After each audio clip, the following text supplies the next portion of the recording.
বিসমিল্লাহির রহমানির রহিম। আমাদের অনলাইন শিক্ষা কার্যক্রমে মাধ্যমিক শ্রেণীর আমরা ত্রিকোণমিতি নিয়ে আজকে আলোচনা করছি। তো আমাদের এই ত্রিকোণমিতি এই বিদ্যাটি আসলে তিনটা কোণের অনুপাত কেন্দ্রিক একটি বিদ্যা, যেটি ত্রিভুজের তিনটি কোণ নিয়ে এই বিদ্যাটার সূচনা।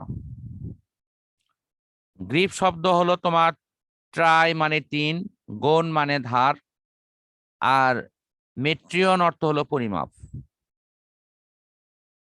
তো সুতরাং ত্রিকোণমিতিতে ত্রিভুজের বাহু কোণের মধ্যে সম্পর্ক নিয়েই মূলত কিন্তু আলোচনাটা শুরু হয়। তা আমাদের মুশকিলটা হলো যে আমাদের ছেলে মেয়েদের এই ত্রিকোণমিতি পড়াটি যেহেতু ক্লাস 9 থেকেই মূলত শুরু, সেখানে তারা শুরুর অংশটা খুব ভালো করে না জানার জন্য বা না বোঝার জন্য তাদের কাছে কিন্তু এই বিষয়গুলো নিয়ে বেশ একটি কঠিন অবস্থা রয়ে যায়, যে তারা প্রকৃতপক্ষে ঠিক বুঝতেই পারে না যে আমরা আসলে কি পড়ছি। তো আমি এই কারণে প্রথমেই তোমাদের পরিচয় করে দিচ্ছি যে ত্রিকোণমিতিতে আমরা যে ফার্স্ট একটি ত্রিভুজ নিয়ে আমরা কথা বলবো, সেই ত্রিভুজটা আসলে কি। এটা সমকোণী ত্রিভুজ হবে।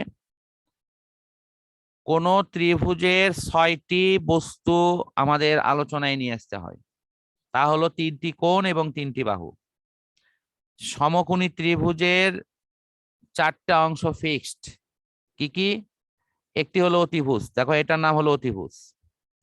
আরেকটির নাম হলো কি? সমকোণ। আরেকটি হলো কি? অপর দুই সূক্ষ্মকোণ। তাহলে 3টা কোণের পরিচয় আর তার সাথে অতিভুজের পরিচয়টা আমাদের ফিক্সড। সমকোণী ত্রিভুজের এই অংশগুলোর কোনো পরিবর্তন হয় না। আমি প্রয়োজনে এটা ছবি এঁকে তোমাদের দেখাচ্ছি, এবং তোমাদের সমস্যাটা কিন্তু শুরু এখান থেকেই, যে ঠিক ক্লিয়ার নয় যে আমি কি পড়লাম। যেমন ধরো এটা আমি একটা সমকোণী ত্রিভুজ আঁকায় নেই।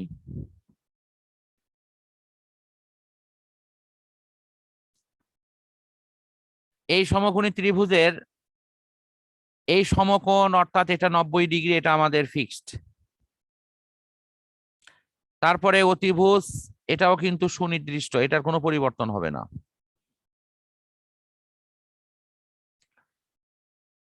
এই দুটো কোণ হলো সূক্ষ্মকোণ। সূক্ষ্মকোণ কাকে বলা হয়? যেগুলো সমকোণের চাইতে ছোট কোণ, তাকে বলা হয় সূক্ষ্মকোণ। তাহলে এই দুই বাহুর নাম কি? তোমরা একটু বলো তো, এই যে আমি যে বাহুকে টান দিলাম, এই বাহুর নাম কি?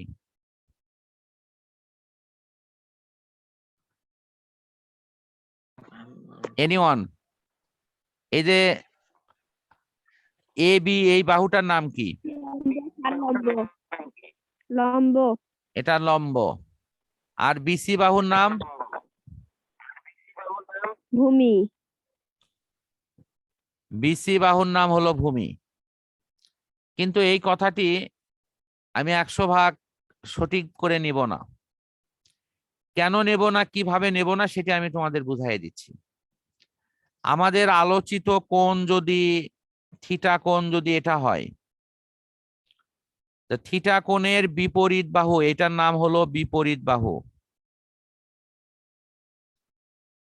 এই থিটা কোণের বিপরীত বাহুকে তখন আমরা লম্ব বলবো। এই বিপরীত বাহুর আরেকটা নাম হলো, অবলিক দিয়ে লিখতেছি, এটা হলো লম্ব। আর থিটা কোণের সাথে সংলগ্ন যে বাহুটা আছে, এই বাহুটাকে বলবো হলো সন্নিহিত বাহু। এই নামগুলো একটু মনে রাখো। সন্নিহিত বাহু, এটার আরেকটা নাম হলো ভূমি। এখন তোমরা দেখো যে আমার যদি এই থিটা কোণটা যদি আমি চেঞ্জ করে দেই, আমি আরেকটা ত্রিভুজ এখানে এঁকে নিচ্ছি। এবার আমি থিটা কোণ করলাম কি, উল্টোটা এইটাকে থিটা কোণ বানালাম। এটা হলো থিটা।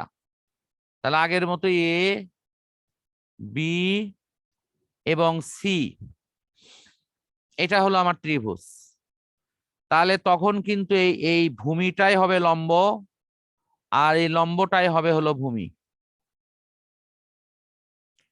দেখো এই যে থিটা কোণের বিপরীত বাহুকে বলা হয় লম্ব, আমি কিন্তু সেটাই লিখছি।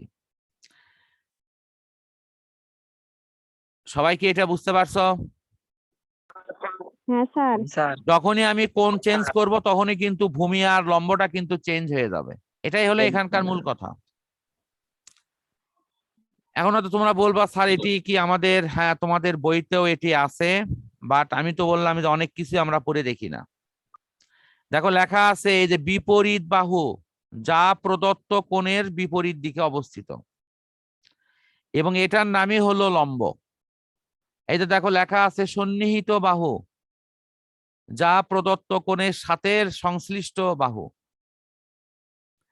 এখানে কিন্তু সরাসরি লম্ব বা ভূমি বলে কোনো বাহুর নাম উল্লেখ করা হয়নি, কিন্তু তোমরা মনে রাখো এটাই হলো এই বিপরীত বাহুর নামটাই হলো কি, এটার নাম হলো লম্ব,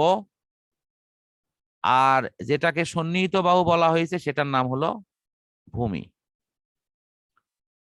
আচ্ছা, আমাদের এই অংশ মানে ত্রিভুজ নিয়ে মূল আলোচনার শুরুর অংশটা ইনশাল্লাহ শেষ। এখন তোমাদের প্রবলেমটা কোথায় থেকে শুরু? ত্রিকোণমিতির আমাদের প্রথম যে তিনটি অনুপাত তোমাদের শেখানো হয়, সেই অনুপাতগুলো কি কি? একটি হলো সাইন অনুপাত, সাইন থিটা। থিটাটা আমি এই জন্যই লিখছি যেহেতু এখানে আমি একটা সমকোণী ত্রিভুজ যদি আঁকায় নেই, তাহলে সমকোণী ত্রিভুজের ধরো এটাই সেই থিটা কোণ, যথারীতি এটা হলো লম্ব, নাম দে এ, বি এবং সি। তাহলে এটা হলো ভূমি, এটা হলো অতিভুজ। তাহলে এখন তোমরা একটু লক্ষ্য করো,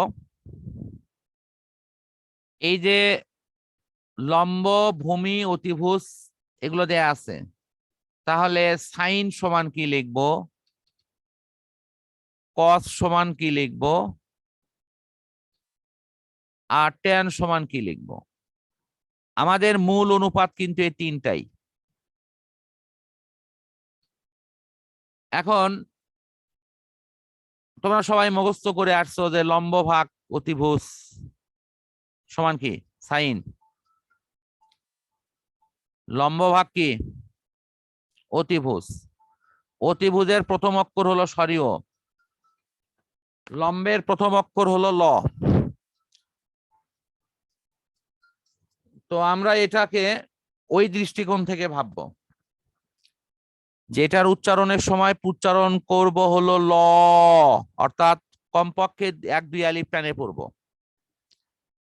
আর এটা হলো কি ভূমি ভাগ অতিভুজ, এটা পড়ব হলো ভ, মানে সরিও লিসে আছে। আর এটা পড়ার সময় পড়ব হলো ল ভাগ হলো ভ, এখানে কোনো টানবো না, কোনো আলিফ টানা হবে না, লভ। প্রথমে তোমাদের কাজ হলো এই তিনটা অনুপাত আয়ত্ত করে নেওয়া, ল ভ লভ, সাইন কস ট্যান। এখন দেখো তোমরা কিন্তু অনুপাত পড়ছো 6টা আর আমি শিখাচ্ছি 3টা, এর কারণ কিন্তু আছে। বাকিগুলো হলো এদের বিপরীত অনুপাত, যেমন সাইনের বিপরীত হলো তোমার কোসেক, কজের বিপরীত হলো তোমার কি সেক, আর ট্যানের বিপরীত হলো তোমার কট। তো সুতরাং আমার আমি যদি মূল অনুপাতটা শিখতে পারি, এই যে মূল অনুপাত যেটা আছে দেখো, এই যে সাইন কস ট্যান, তাহলে আমাদের এই কোসেক সেক ট্যাক এই কট নিয়ে আগে চিন্তা করার কোনো দরকার নেই। আমি শুধু চিন্তা করব হলো এই কয়টা নিয়ে, যে সাইন কস এবং ট্যান নিয়ে। আমাদের এই কোসেক সেক এবং কট এগুলো নিয়ে পরে চিন্তা করব। তা আমি এখন তোমাদের মতামতটা শুনতে চাচ্ছি যে এই যে সাইন কস ট্যান নিয়ে যে আমরা অনুপাতটা শুরু করছি, যেখানে এই যে লম্ব ভাগ অতিভুজ, ভূমি ভাগ অতিভুজ, লম্ব ভাগ ভূমি, এটাকে তোমরা শর্টকাটে এরকম একটু মনে রাখার বিষয়টি কি সহজ হবে কিনা? হ্যাঁ স্যার। দেখো এখানে পড়বা কিন্তু এভাবে, আমি আবারও এগুলো মিশে দিচ্ছি, এই অংশটা আমার এখন পড়ারই দরকার নেই। এই যে এই 3 অনুপাত এখন নিয়ে আসবে না মাথায়, কোনো দরকার নেই। আমি শুধুমাত্র এই সাইন কস ট্যান এই 3টে অনুপাতই পড়বো এবং এগুলোর মাধ্যমেই পরবর্তীতে আমি সূত্র তৈরি করব। তোমাদের আমি আরেকটা বিষয় আশ্বস্ত করছি, এই যে তোমরা যে বিভিন্ন সূত্র মুখস্থ করেছো হয়তো মনে থাকে না, আমি বলছি যে তোমাদের প্রাথমিক এইটুকু পড়লে, অর্থাৎ সাইন কস ট্যান এই 3টার পড়া যদি কমপ্লিট করো, এই 3টা দিয়ে আমি তোমাদের প্রত্যেকটা সূত্র ইনশাল্লাহ বানিয়ে দেব।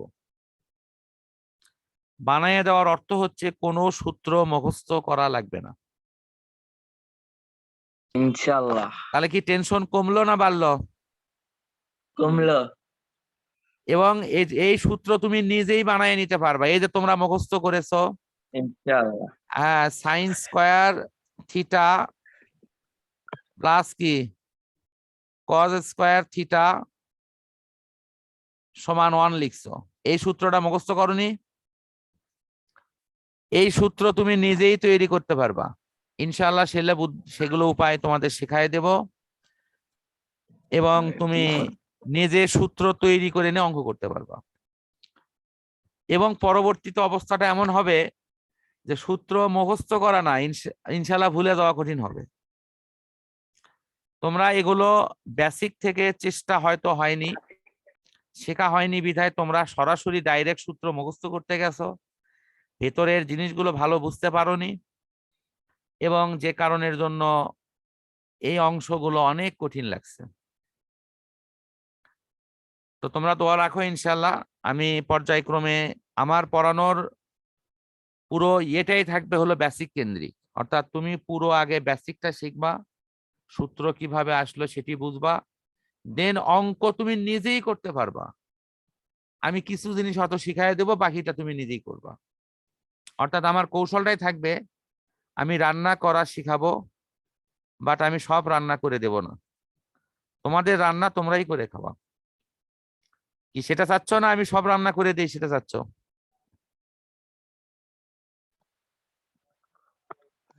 ইউসুফ, রান্না করা শিখবা না রান্না আমারটাই খাবা? রান্না করে খাবো স্যার। হ্যাঁ আচ্ছা ঠিক আছে, রান্না করে খালি খেলে হবে না, আমাকেও খাওয়াতে হবে। খাওয়ার মতো হলে তো স্যার। কি মরিয়ম কথা বলিচ্ছ না? স্যার আমি শুনেছি।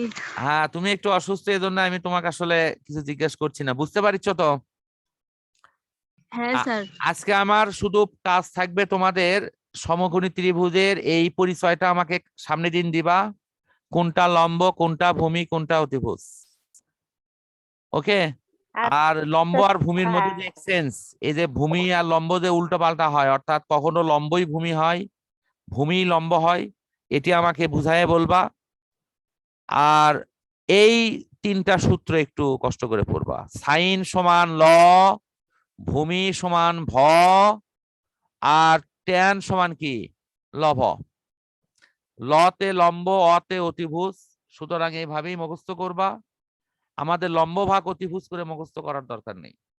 তাহলে আমি এগেইন তোমাদের বুঝাই দিচ্ছি, সাইন ইজ ইকুয়াল টু ল, কস ইজ ইকুয়াল টু ভ, tan is equal to love.